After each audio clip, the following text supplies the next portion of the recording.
textile industry was once Nigeria's largest employer, second only to the government, and a major player in the manufacturing sector.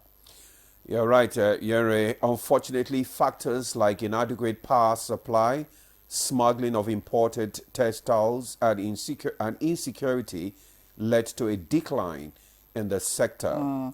Indeed, the number of textile mills has decreased significantly, and the sector's contribution to employment and foreign exchange has dwindled. Similarly, in cotton, Nigeria has a potential for local cotton production. Challenges remain in securing a consistent supply of high-quality raw materials. However, efforts are being made to revive the industry through government initiatives like loan programs and import duty exemptions. Yere, developing a strong local supply chain for cotton and other raw materials is crucial for the sector's revival and growth. Indeed, Demola. Now, the Nigerian government has implemented initiatives to revive the textile sector, including a 100 billion naira loan facility through the Bank of Industry. You're right, Yere. And in addition to import duty exemption, certificates are being issued to promote the import of machinery, spare parts, and textile adjustment tax levy being implemented with a percentage remitted to the Bank of Industry for the sector use. Experts suggest that a focus on quality and sustainable practices is needed for Nigeria's textile industry to become a major player in the global market. And so today on Good Morning Nigeria, we shall focus on reviving cotton, textile and garment industry. Welcome to the program. I'm Ian Ray John. And I'm Adimola Adeoye. Thanks for joining us for this morning. We are reaching you live on the network service of the NTA. We already have seated in the studio for our conversation on reviving cotton, textile and garment industry. We have Dr. Kingsley Uzoma, SSA to the President on Agribusiness and Productivity Enhancement. Good morning, Dr. Uzoma. Good morning. Welcome good to see you again. Good morning, Nigeria. Thank you for having me. All right. Also in the studio, we have the Are Agbegba Aje of Iwoye Ketu Land, Ogun State, and President, National Cotton Association of Nigeria, in the person. Sorry, I think let me get the name correctly now. Yeah, in the person of Chief Anibe Achimugo, PhD. You're welcome. Thank you. Thank you for having me. All right. All right, also joining us for the conversation, but this time around from our Kano studio is Saidu Datijo Adama, Chairman Adama Textiles and Garment Industry. Many thanks for joining us, sir. Thank you very much. Good morning, Nigeria. Okay, good morning, Mr. Adama. Let's just stay with you there because we know that before 1997, Nigeria had the second largest textile industry in Africa with over 250 active factories, most of them in Lagos and also in the north, like Kano, Kaduna, and others. So actually, we just want to find out from you, what went wrong? What were the major challenges? How did we find ourselves at the state that we are right now? Once again, good morning, Nigerians. And good morning, Honorable Senior Special Assistant, Dr. Uzoma. Happy meeting you again. And my respected son, Chief Amebe. To answer your question, I would want to say that the position we are today, or the sector is today, is still pitiful. But I have to start by appreciating the efforts of the past leaders of this country. Textile and garment, or CTG, cotton, textile and garments subsector of the economy has suffered a lot more than people thought. And President Olusegun Obasanjo has started to revive the cotton, textile, and garment. He was not able to conclude. There came President Eradua. He also put his hand there. President Jonathan also did a good job. President Muhammad Buhari did a good job. It didn't fail. All their efforts, I don't believe it is correct to say it is a failure. The present situation we are now is that we are at the teething period of concluding the job of the previous leaders. What we hope to see now is the concluding part by Mr. President of today, Chief Alhaji Ahmed Bola Tinubu, GCFR. We are almost ready to see the conclusion. We are happy that they have started part of it by training people in various sectors, particularly the textile and garment. I have to confess that Adama Innovation Enterprises Institute, a subsidiary of Adama Textile and Garment Industry, a registered institute with National Board for Technical Education, is a beneficiary of the training program just concluded this December last year. So the position now is to see whether our prayer and advocacy will get the blessings of Mr. President. And I believe with the effort the Senior Special Assistant is doing since the last time we had similar discussion, I appreciate him so much that today we are talking of something else, a step forward from where we were. My presentation here is that the 70 billion naira inherited by Mr. President Muhammad Buhari from the fund they called at that time Textile Development Fund, which was established shortly after the lifting of ban on textiles. It was designed to cushion the negative effect of the importation. It was not designed, to the best of our knowledge, to be a loan. It was supposed to be a grant to cushion the effect of the textile sector. Now, the situation is that a lot of burden is on the textiles. And there is a lot of hope by government that we will continue to create employment to Nigerians. What we hope to see now is Mr. President will use that fund. I don't know how much is now there. We expect it to be about 1 trillion naira saving since that time, because 70 billion naira was as at 10 years ago, and today we don't know what it is. If the money is still there, we pray, we hope, we lobby that the money will be floated into textile, cotton, and garment, and clear the debt of all the textile mills so that they will start from a clean slate.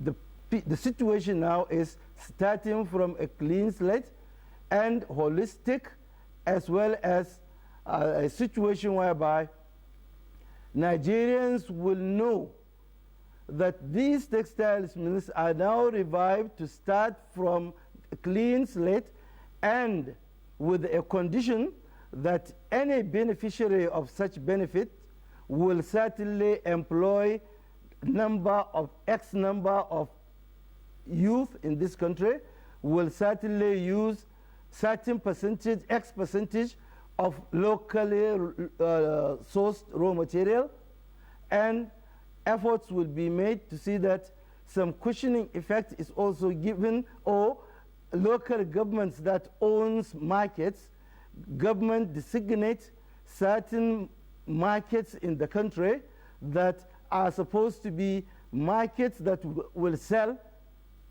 foreign and locally made textile mills. The way they call liberalization of trade in those days need to be revisited. We have to find out and know whether that position was endless or there was time limit. Government should please, for God's sake, find out the WTO agreement or whatever. Is it forever, or we have the time or the chance, government has the right to look into it? Who benefits that lifting of ban on textiles? Is it the foreign manufacturers of textile or Nigerians that benefit? Surely it's clear that that lifting of ban is benefiting foreigners. $6 billion worth of imports is a great threat to the economy. 10% of that amount is expected to be the revenue driven by the federal government, which is supposed to be injected into the system. That is the cotton, textile, especially textile and garment, as at that time, before the time we were opportuned to sit down and reframe the policy on textile. President Obasanjo needs to be commended because he gave us every listening ear, though it took him time. He assigned his special assistant to go around all the industries in Nigeria. He visited all. Thank you very much, Mr. Adama. Thank you so much for your opening comments. Indeed, you have, said so much. And of course, we'll get back to you, to make more comments. And of course, much later in the conversation, you give your recommendations. But, one statement that you made, you said that previous efforts, to revive the CTG, talking about the cotton, textile and garment industry in Nigeria, didn't fail. And my question would be, if it didn't fail, why did we surge from over 182 billion in imports of, clothing materials to over 377. So I'm thinking this huge gap. I mean, we import more these days. So if these efforts didn't fail, so why the increase in the importation of clothing materials in the country? And I'd like to get to you, Dr. Achimogo. Share with us, what really are the concerns? Why is this sector not booming as it should? Thank you very much for the invitation. Good morning, Nigeria. I think that the textile sector, CTG sector, is actually a complex one, and it's a sector that has so much benefits, but at the same time needs to be midwifed properly, and there must be sustainability in every intervention. And I do recall that some of the interventions never really were sustained. Where you are, and if you don't approach the interventions in the CTG sector, value chain approach, if you don't take the value chain approach, then definitely you'll not achieve results. So where you are taking care of farmers and you forget about the ginners, or you are taking care of the ginners, you forget about the textile people or the garments, then you don't have synergy. And I remember in 2019, it was the first intervention that I recall that was a value chain intervention, where the farmers were gathered and the ginners were gathered and so on. And we had even ended up signing a memorandum of understanding with, the Uniform Services of Nigeria, meaning that they were encouraged to source their uniform fabrics from locally made fabrics, through. And that wasn't also sustained. It was only a one-year intervention, to be honest. when you look at it based on seasons. So I think that Alhaji Adama, my father, mentioned the fact that WTO. Now WTO, when we signed up, I think we just basically just allowed, the rules, of the WTO to weigh down on us, not thinking that we ought to also be deliberate about protecting our own industries.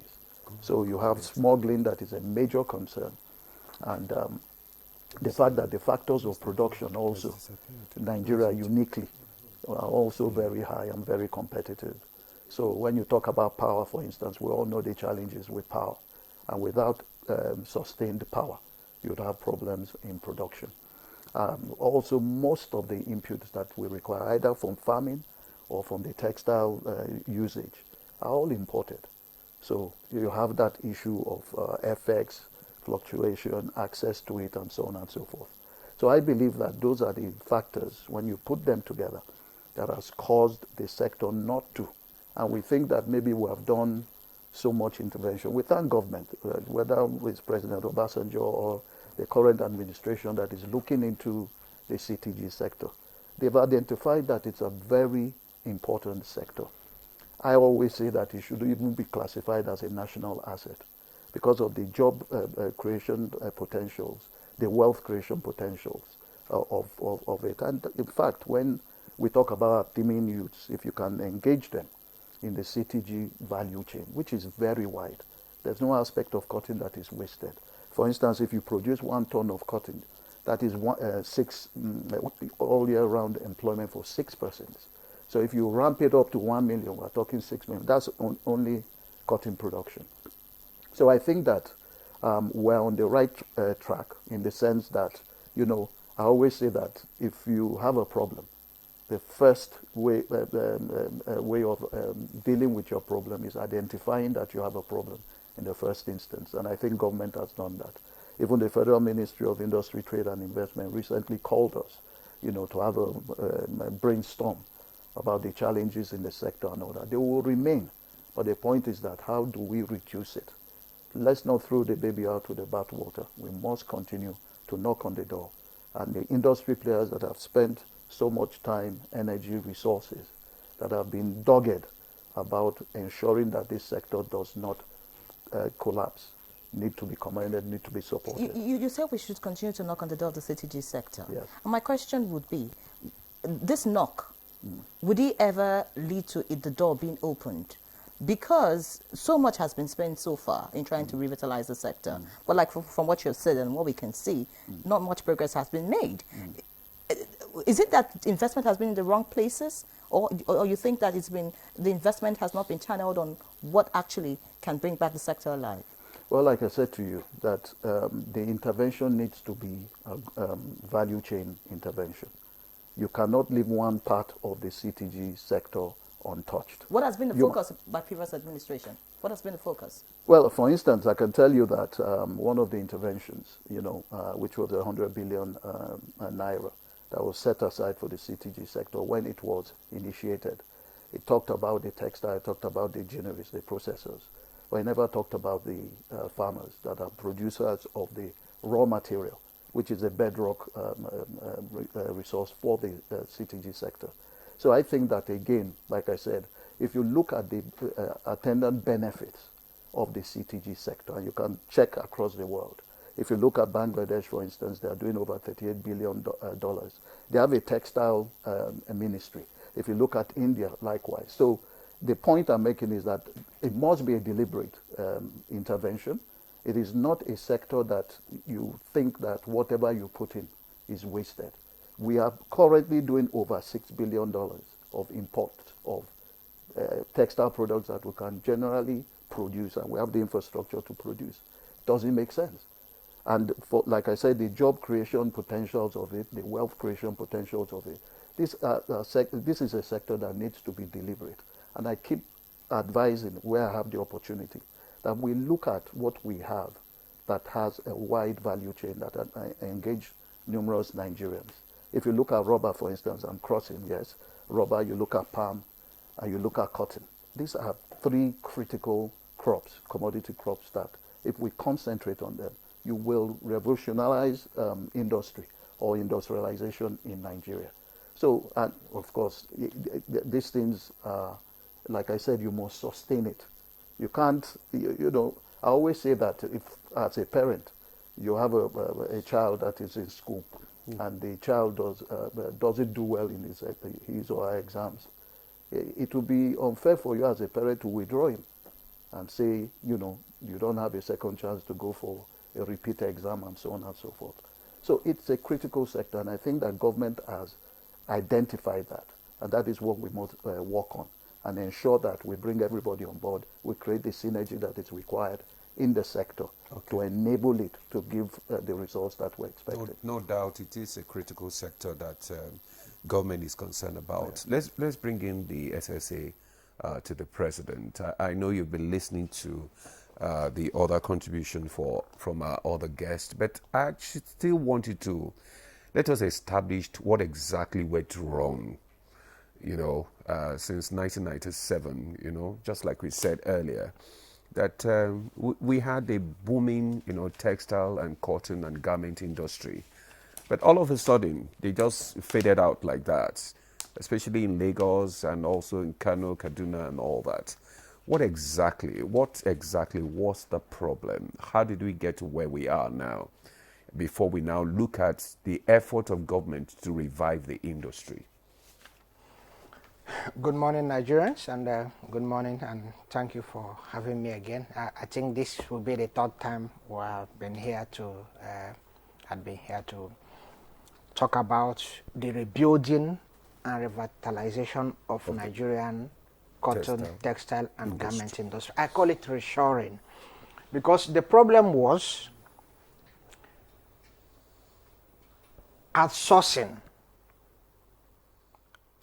importation, dependence on imported commodities. Okay. So that's totally because it was functioning, was at its maximum capacity. It started, the downward spiral started by lack of investment on the very basic foundation of the industry, which is farming. We stopped investing in the development of new seed varieties. The Samcots were the last Samcots, 20-something, the last, and that was in 1988, the last variety released. So, secondly, like he talked about, the WTO framework, we weren't, you know, prepared to withstand the pressure from highly productive countries, high population, like China, like Vietnam, like India.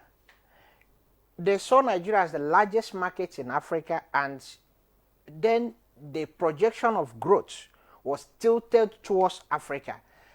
And because 1 in every black man is in Nigeria, Nigeria is a high income society relative to other African nations. So when you have these twin factors of high income because of the massive natural resources, export base, and then the high population, it definitely would be a target market. So India, China, Vietnam, they all targeted, and you and I know, they have longer history than us. China has more than 5,000 years history.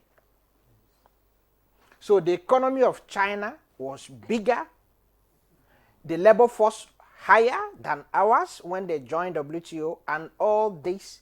But let's not dwell on the past. The interest should be the future. What is government doing? If you look at Bangladesh, I will not use China now. I will use other countries of similar socioeconomic dynamics like Nigeria, Bangladesh, Vietnam, Cambodia. What have they done? They have followed a similar trajectory. 1, setting up a high-level ministerial committee, which is what Mr. Anibe, he has been pushing, and with our help, we told him that, look, we need the complete buy-in of the national and the subnational. The national, the president is very much in tune, supportive of every framework, every policy drive to revive, to rebuild and revitalize this all-important sector. But we needed the buy-in of the states because the land belongs to the states. And you cannot start the process of rebuilding and revitalization of the sector without talking at the very basic foundation. I will give you an instance. In Bangladesh, they started with this high-level ministerial committee. Then they have the advisory committee made up of government and the private sector. Then they talked about the raw materials, resource allocation for the cultivation of cotton and also provision of high-yielding and drought and disease-resistant cotton varieties. Then they talked about access to raw materials, other raw materials, chemicals, dyes that cannot be produced there. Then you moved further. The fiscal policy, tax exemptions, tax holidays, concessions, rapid depreciation of assets and writing off debts, infrastructural provision.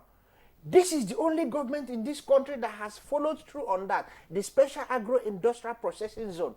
It has the phase 1 has 8 states. In fact, we've just commissioned the foundation laying ceremony in Kaduna and in Cross River. We'll be moving to Oyo, to Imo, to FCT, to Kano.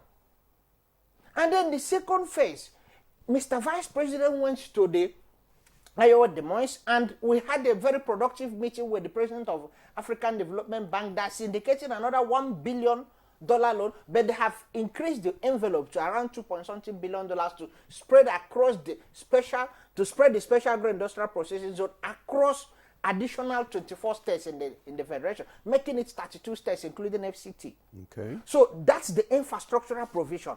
Beyond that, you move ahead, the Textile Development Fund. I'm giving you sequential policy dynamics that led to the miracle of Bangladesh CTG sector. So the Cotton Textile Development Fund, that is what the CTG board that you presented, and their prayers were all granted with the support of the Vice President, who is the chairman of the National Economic Council, 100%. And he wouldn't have given you the support without the buy-in, the total support, the propping of Mr. President that this has to be delivered. Secondly, after that, you now look at the trade factors. Back-to-back LC.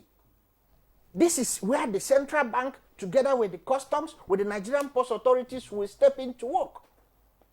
The bonded warehousing system. All the different trade instruments that government is planning to deliver on to make sure we revive this sector. And let me tell you something that is very unique. This is once in a lifetime opportunity for us to revive the sector. I will give you an instance. Chinese export of cotton, textile, garment, apparel was more than 300 billion in 2024. But the total exports to US of garments and its accessories is $159 billion. Bangladesh exports of apparel alone to US is $9.7 billion. Vietnam exports is $17.5 billion. What is the current tariff regime under Trump?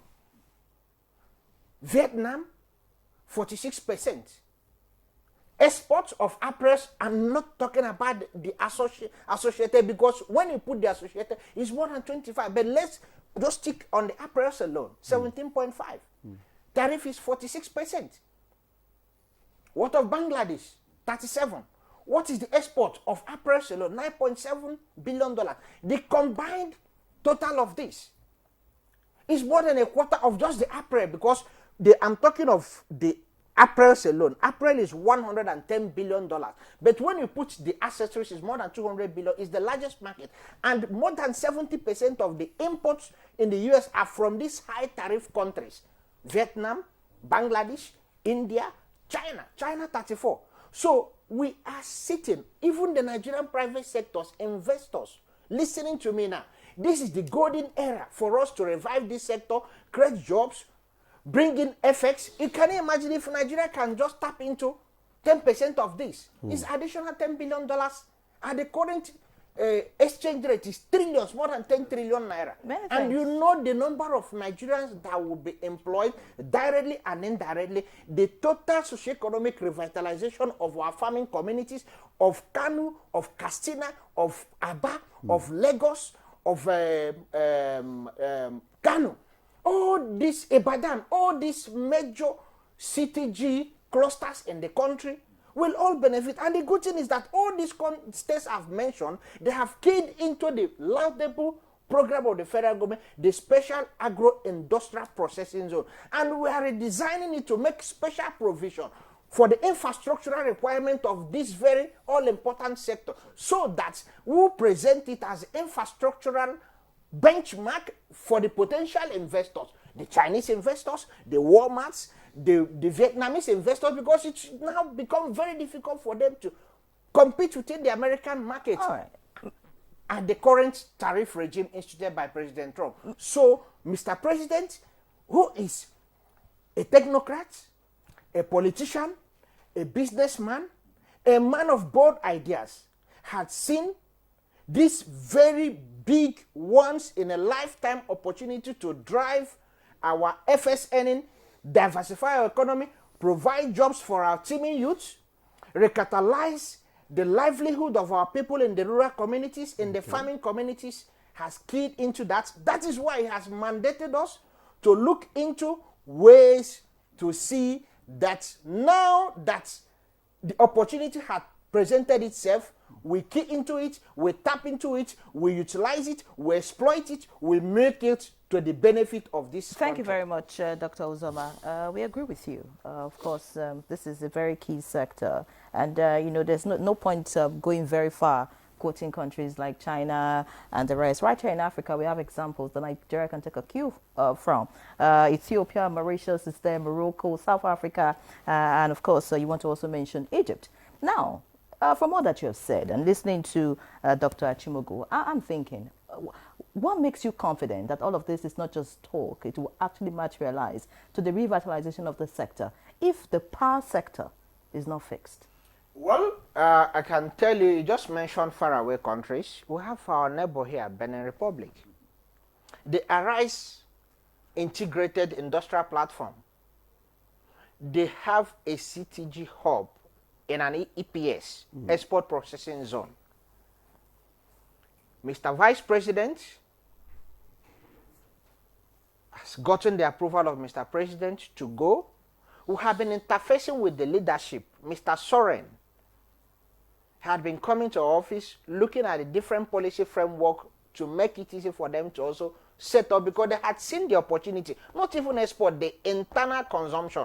And this was prior to the Trump tariff that had put all these major CTG countries at a huge disadvantage. Nigeria tariff is 14%. Labor cost is lower. And also electricity tariff is cheaper in Nigeria than in all these countries.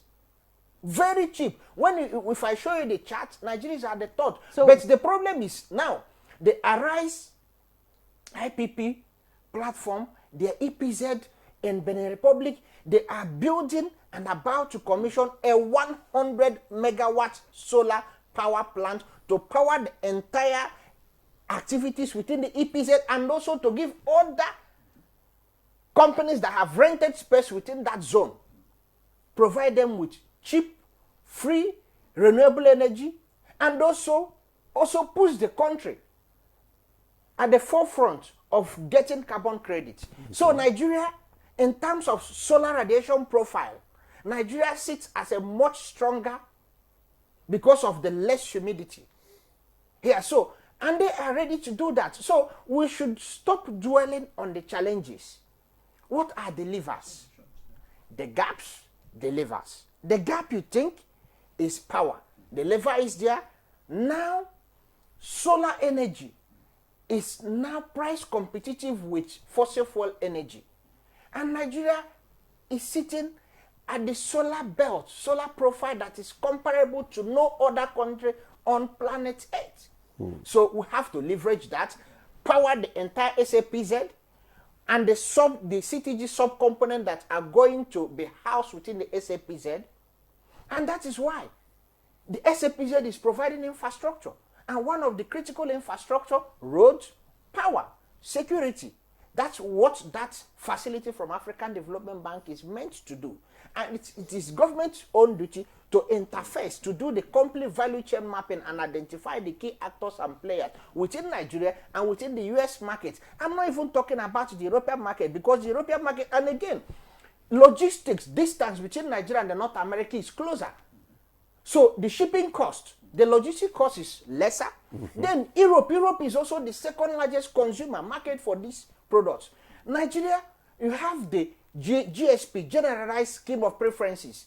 Nigeria is currently on the GSP standard, but we are working to pivot Nigeria into GSP Plus, where there is zero tariff to European markets for all CTG products.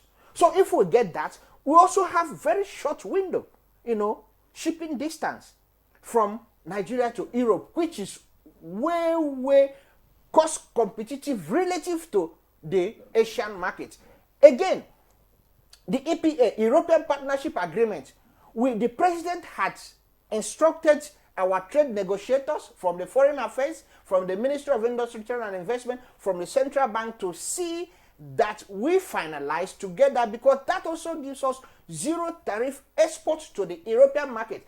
And let me tell you, because China is a geopolitical competitor to the European Union, the likelihood of them being comfortable to import from Nigeria is very maximized with this current, because China, the lack of access with the current 245% tariff now, it started from 34 to 245, so it's completely shut out of the US market. They will look for where to dump it. That is why it's important that you have a very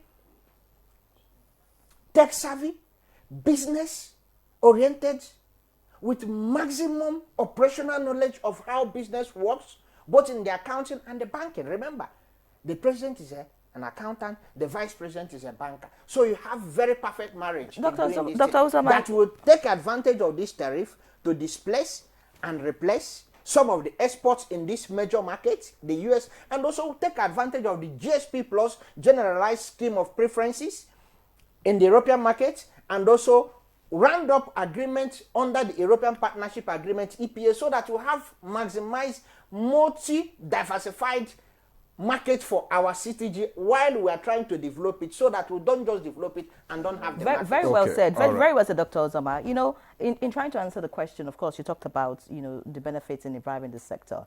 It's not like we're dwelling on the challenges, but we must talk about the issues that have led to this sector going down in the first place. Because if you don't solve some of these challenges, of course, you can't get it to boom.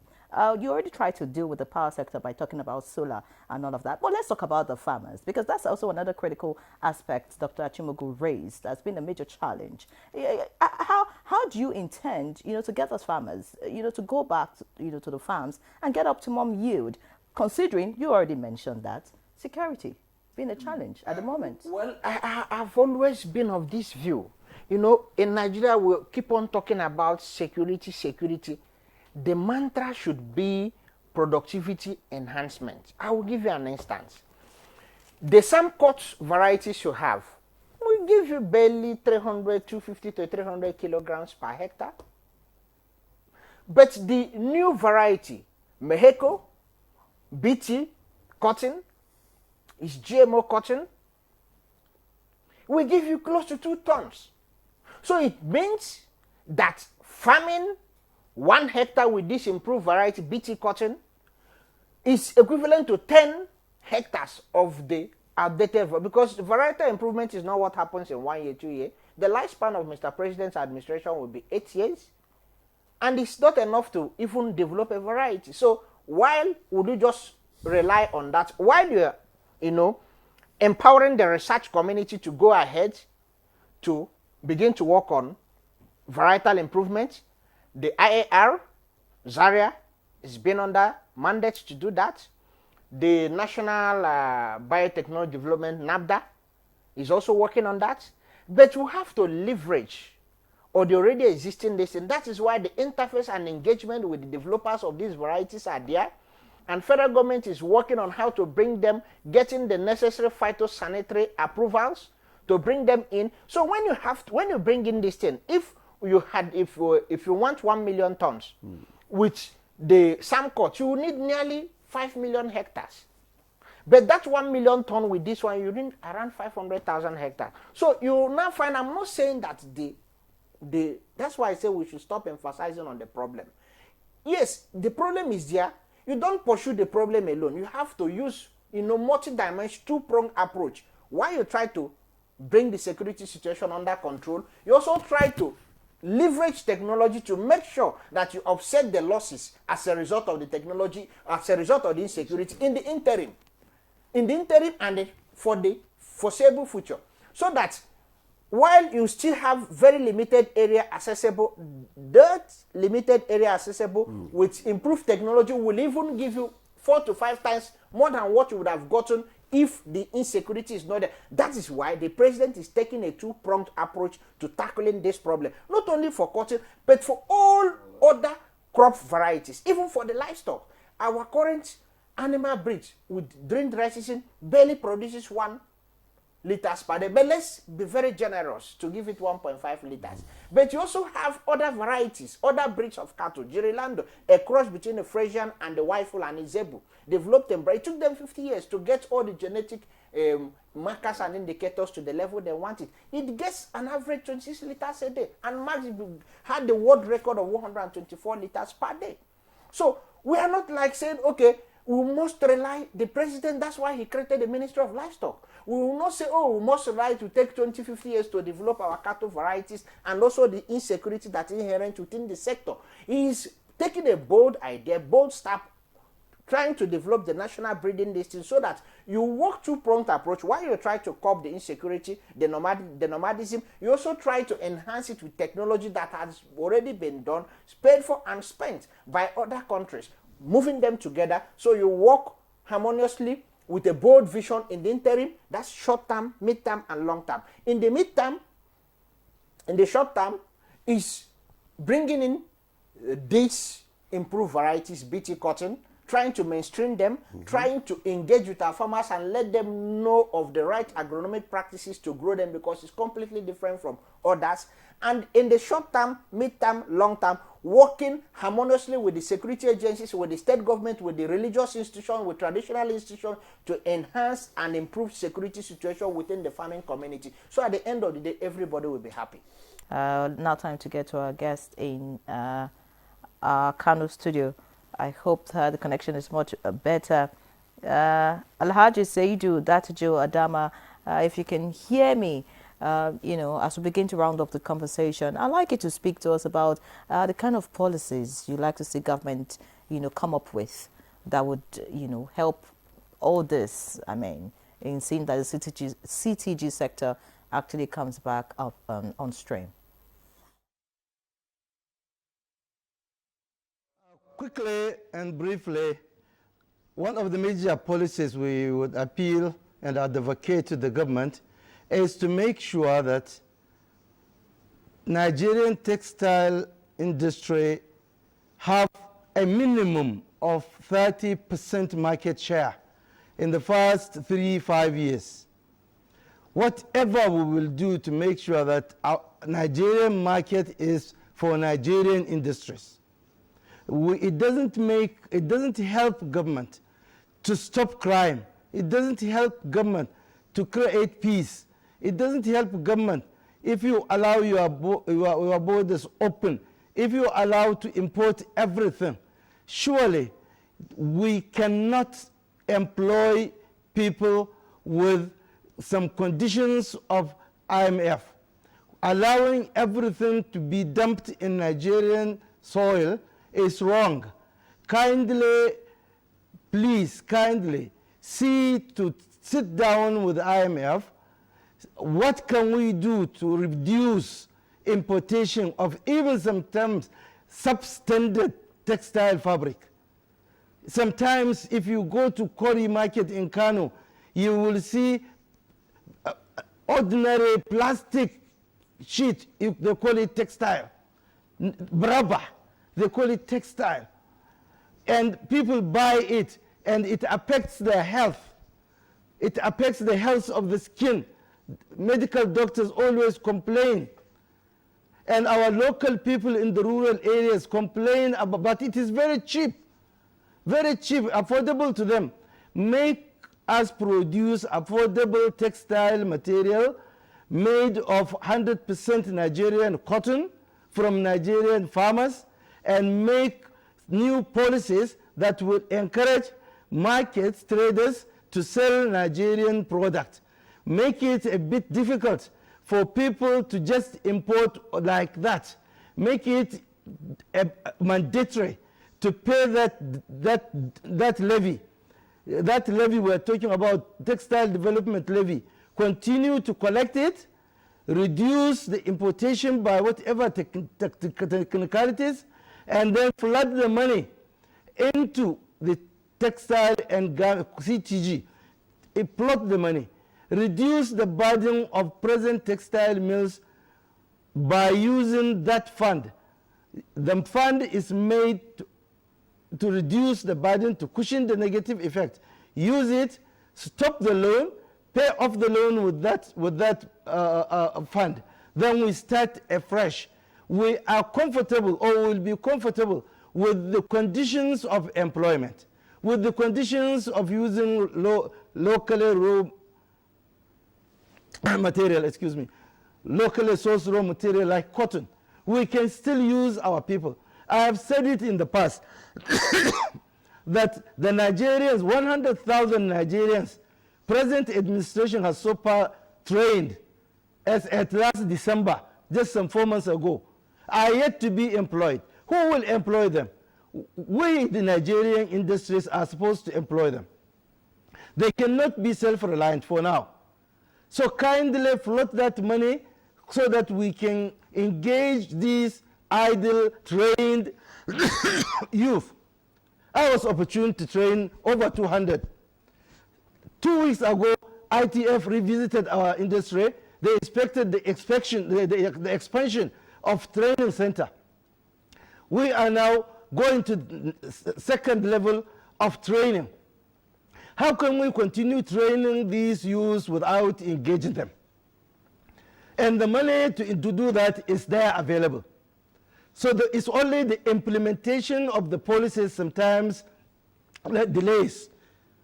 The implementation should be speedy. I agree with the special advisor. Excuse me, I'm a bit coughing. I agree with the suggestion of the special advisor that high-level technical committee or whatever committee be involved. If we can have a very high-level committee that will be supervising the whole training program under ITF, that will be injected into the system of textile, cotton and garment, especially textile, with the employees of labor directly. Kindly make that kind of committee with some small subcommittees that will be going around to see what do we have on ground. The situation is we talk mostly on paper. We invite the authorities to please come and visit our industries. See it by yourself. Can we be revived? Even the question is, can we be revived? We are sure we have the potentials. We can be revived. Do we have the market? Yes, we have the market. What next? Do we have the money? Yes, there is the money. Do we need to do it? There is the political will to do it. The problem is the implementation. Now, Chief Achimogo, I want you to also, maybe you just need to just highlight, the immediate steps that you think, government should take, to kickstart the industry. Well, thank you. I think the immediate step has been taken, and which is just like Doctor has mentioned, and I think is in the news already, that the government, the NEC, which is involving the subnationals, which is key, have approved the establishment of a cotton, textile and garment development board. And our idea behind it is to streamline, is to bring under one umbrella, one roof, all issues pertaining to the CTG sector. And that we also advocated for that board to be private sector driven, meaning industry players driven. There, we wear the shoe, we know where it pinches. Okay. Of course, we can't do it without government. So government must also be part of it. And I think that a lot is going to be done, a lot will be achieved through this umbrella. Because we now finally say we have a seat on the table and we can basically contribute to the direction of where the sector is going. Okay, maybe. Thank you all for the, I can see one uniform recurring destiny Yes. security. I never say security is not a problem, but however, you cannot say because there is insecurity today and other things you will do to enhance production, you will not do that.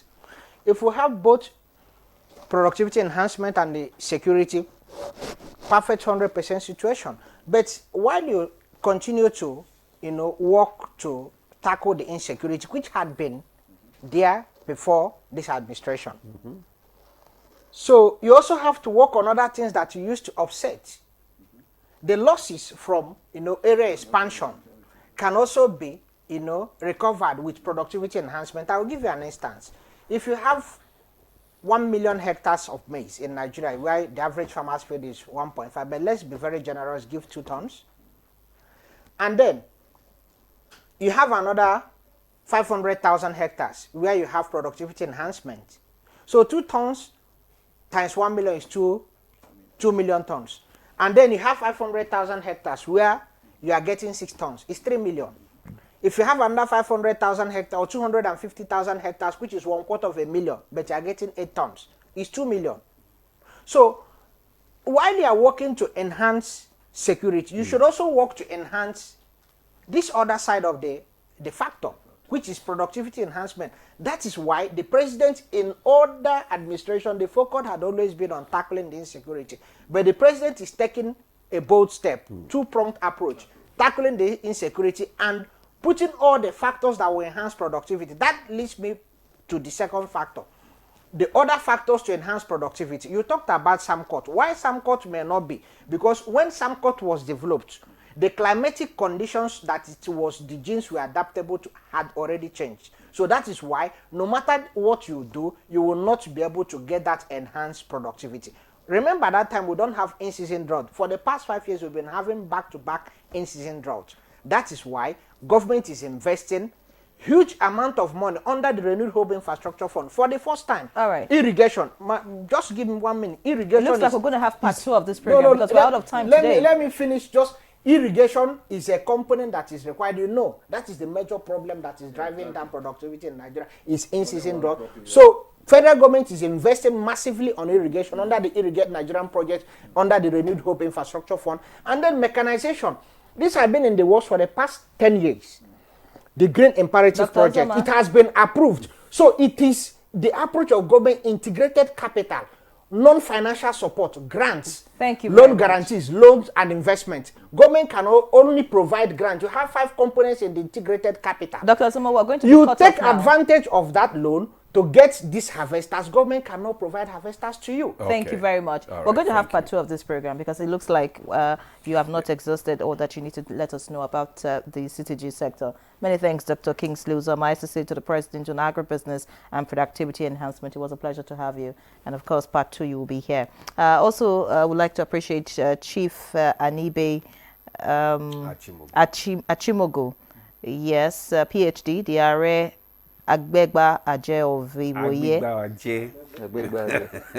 Ketuland, Ogun State. There is no PhD in my name. Okay, but there's no PhD. Oh, wow, no, great. No PhD, President, National Cotton Association of Nigeria. Many thanks for joining us. So your PhD is waiting. Yes, waiting. You need to go and get it. Practical of PhD. course, we also like to appreciate Seidu Datijo Adama, Chairman Adama Textiles and Garment Industries. Thank you so much, sir, for being our guest. We appreciate you. So that's the much time will permit us today.